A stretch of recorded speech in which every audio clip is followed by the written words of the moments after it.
So, let's just go around the HUD for like absolute basics of playing, right? So, in the top right, you've got minimap.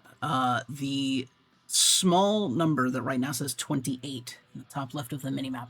That is the number of people within a certain distance of me. I haven't figured out what the distance is. Maybe that information is out there somewhere. But that is the number of people within, say, 50 meters of you.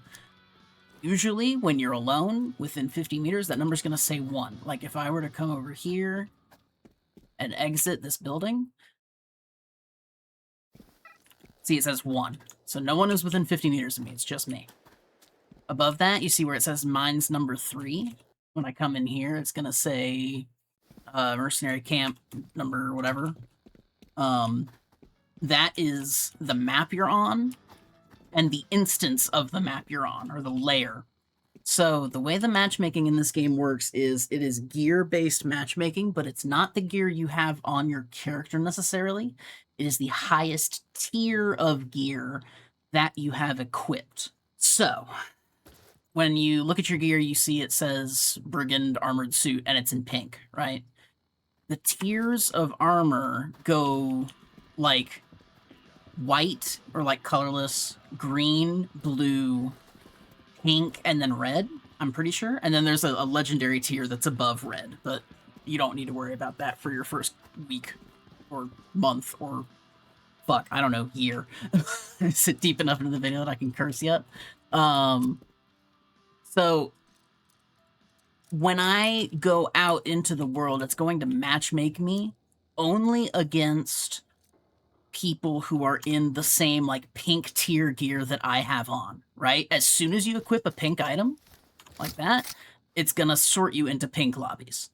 Or like if you're in all white gear and you equip a green piece of kit, it's gonna only sort you into green lobbies, right? So you're not gonna get out geared necessarily. You may get out skilled if you're going from like blue to pink, because you stay on pink for a little bit of a while before you get to red. But you're not going to get out geared until you hit master lobbies, because in red lobbies there is like a chance to run into gold weapons and that kind of thing, which are very difficult to get without paying. But that's we're getting ahead of ourselves. We're only talking about the first week here. Cycling down from there to the bottom right of the minimap, you've got the time that is the in-game time, not your current local time. So when I go outside, that says 14:47. It's going to be, mid-afternoon in the game, right? If that said 19 or 20 something, it would be getting dark out. Below that, you've got your missions. Simple enough. You've played a shooter before. Just do what the mission says to do. Bottom right of the screen. So if you're in a safe zone, it'll say so right there.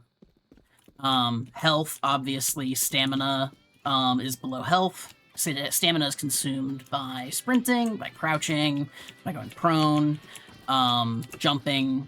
All that consumes stamina. So you've got 2 wheels here. I have mine bound to X and to C. One of them is a gear menu. So your metal detector, your wide-range scanner, your short-range detector, those are all going to go on your X radial wheel, right? So you hold down X, you select which one you want. If you have multiple of them, like if I have my detector and my scanner here, it'll break up the menu. Pretty basic stuff. C is a little more interesting. It's a radial wheel for like pretty much anything you want. So what you do to use that radial wheel is you'll come in here and you'll hit like for example, I have these ceramic plates bound to 1. So that way when I hold C and mouse over this little icon here, it'll switch me into using that ceramic plate.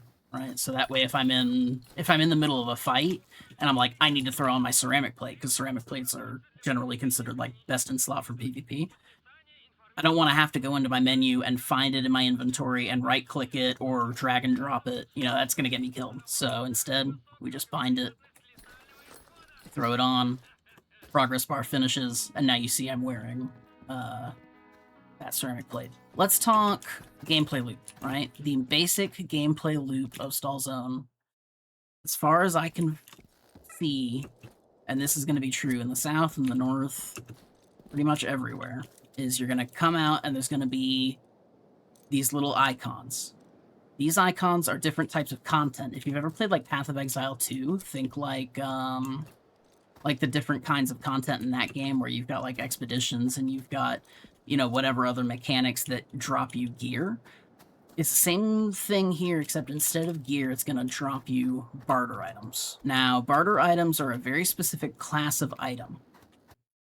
And I'll show you what I mean by that. So I've got my tabs in my inventory set up like this, right? I've got consumables, so that's ammo, that's med kits, that's food, that's grenades, that's, you know, whatever. I've got gear. This is stuff that does not drop on death. So, suits, guns, sights, you know, what have you. And then these are your barter items. Barter items are very specific items that come in the same tiers as gear come in. Each base that you find in the open world is going to use a different set of these barter items. But you can tell a barter item because it will say used for bartering and then in parentheses where it's used for bartering, right? All the types of content that I just showed you, like those icons out in the open world, they're going to drop these. And you need to keep these. Don't sell these for rubles, because you're going to want to barter them for gear that you do not drop on death. That's permanent progression, right? So these barter items, these are permanent progression. Anything that you see here that is like hideout crafting stuff, that is going to drop on death, and that is like non-permanent progression. That's used to craft like consumables. It's used to craft meds. It's used to craft ammo. It's used to craft like food and drink. It's used to craft like modules for your hideout, right? This is non-permanent progression. These are not barter items. These are crafting items. You see it says used for crafting. There is a difference between these and the barter items. Barter items, permanent progression. Crafting items, non-permanent progression. Honestly, and this is me talking out of my potential first week of playing ignorance, early on, you can probably just sell this stuff.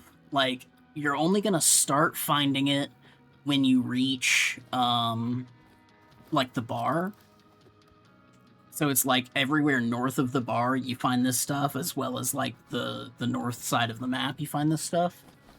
When you first start finding it, honestly, if you feel strongly about using your hideout, you can stockpile it. But for right now, I've stockpiled a lot of this stuff. I've barely used any of it. You can probably just sell this stuff if it lets you. I know that if you start using your hideout, this is going to be very important. And then my last inventory tab that I have access to right now, because I do not have premium, I do not have these last 3 tabs for free to play. The last tab I have set up is all the stuff that you need to upgrade. Now, what is upgrading? Upgrading is your permanent progression, your guns, your suits. These can be upgraded up to plus 15.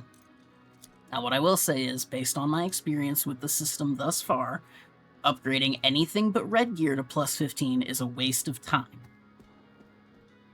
I don't know if more enfranchised player is going to tell you that's the same thing, but that's what I'm telling you, is that right now, a week into me playing this game, I have my primary weapon up to plus 10, and that's it.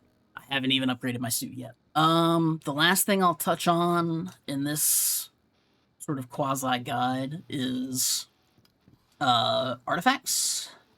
Artifacts happen after emissions. If you open your map, you'll see eruption and then the time since the last one, right? If you are out in the world during an eruption, it will kill you. You need to find shelter. It will be marked on your map when an eruption starts where the nearest shelter is. Run there. Do not stay out open in it. It will fucking kill you. However, the nice part about emissions is, once they're over, artifacts will spawn around anomalies. So each artifact is going to have different effects. and you attach them to your backpack by hitting open and using this menu right here. So like you see, I just took that one out, put it back in. Its effects are listed over here on the left-hand side. The ones I'm currently running increase my run speed and my stamina regeneration and my total amount of stamina. This is a very basic build. I haven't really sunk any money into this, so none of these are like terribly good artifacts.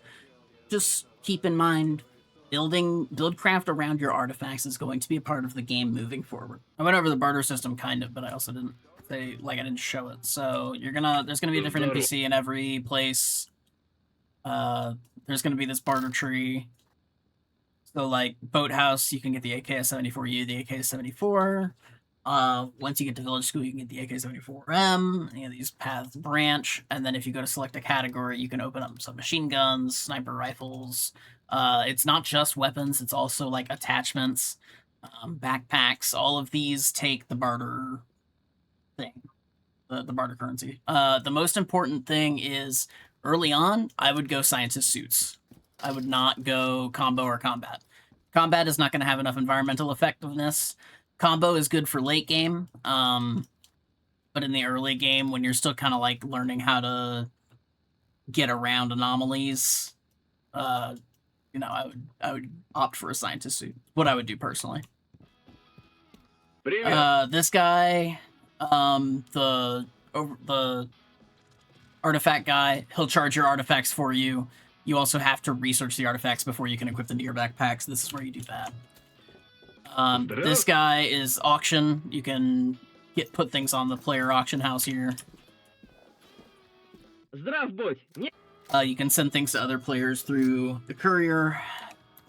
You can access your mail through this button right here. Quick claim like that. Keep shit clean. Session battles, pretty basic. They did just introduce this new one, the Coliseum. If you've ever played the finals, it's basically the finals. It is the Coliseum game mode. Operations is the PvE thing. It's completely optional. All of this is completely optional. It's just kind of if you're feeling a quick hit of PvP and you don't want to have to find it in the open world, you go in here. Subdivisions is the game's clan system. Make a clan with your friends. Or join one that already exists. The codex and the guides will basically do any YouTube video's job for them. If you have a question, just search database. I want to learn about ammo. And it'll show me a guide. Ammo and plates. Armor penetration, plate durability, damage absorption. And then it'll have more related stuff at the bottom in case that didn't like fully answer your question. You can just search like artifacts. I want to know about artifacts. Cool. Here's the page about artifacts. Settings are here, and this is how you exit the game. This is my favorite part of the game, is hitting that button right there. Farewell.